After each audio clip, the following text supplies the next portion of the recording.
Good evening, everyone. I'm Michael Miller, and I'm the founder and CEO of Then What. You might say, what is Then What? Haven't never heard of anything like that before. Well, folks, let me tell you. Wouldn't you agree that the largest problem we have today is communication? Well, Then What is a dynamic motivational tool that forces people to think ahead so that they can plan out their decisions, whatever those decisions might be it for their home life, be it for their own purpose in life that they enjoy doing, whatever. Then what?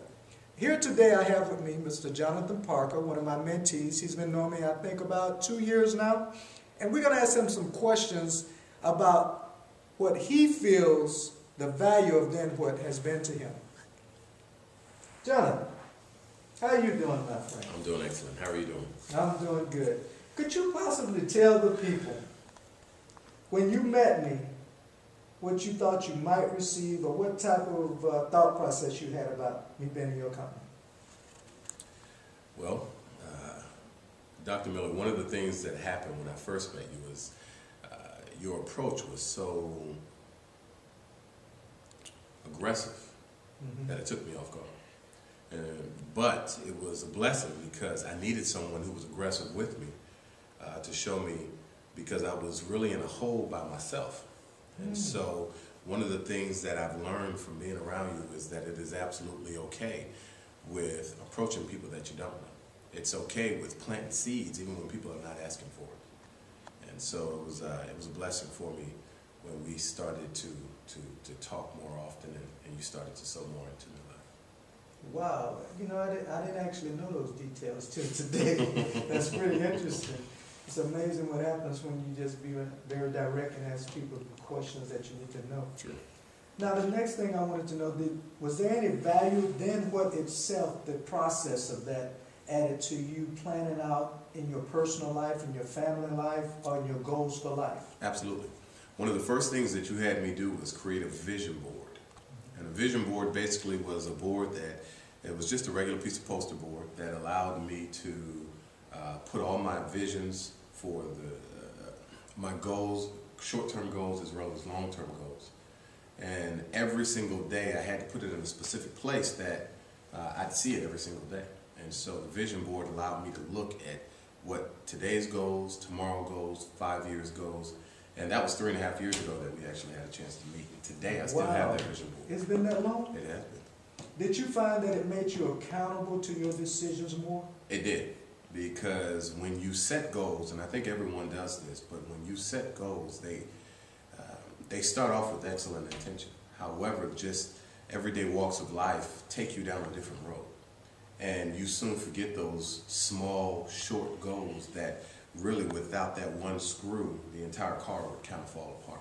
Wow. And so that vision board allowed you to remember those small screws that help make up the entire car that gets you to where you want to be. So would you look in the camera and just tell the audience how you would encourage them in some way of what they would get if they came to one of our seminars that we are now doing at Fleming's Steakhouse in the beautiful Tampa, Florida area? One of the things that you will that you'll enjoy, one of the things that you'll actually pick up by coming to the Fleming's Steakhouse is that you'll meet other people like you.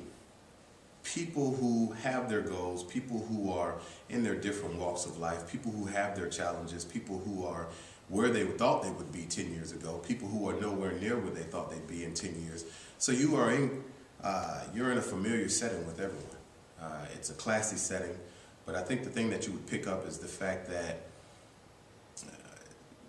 you're among people that are the exact same as you, but you guys are all striving to be better than everyone else.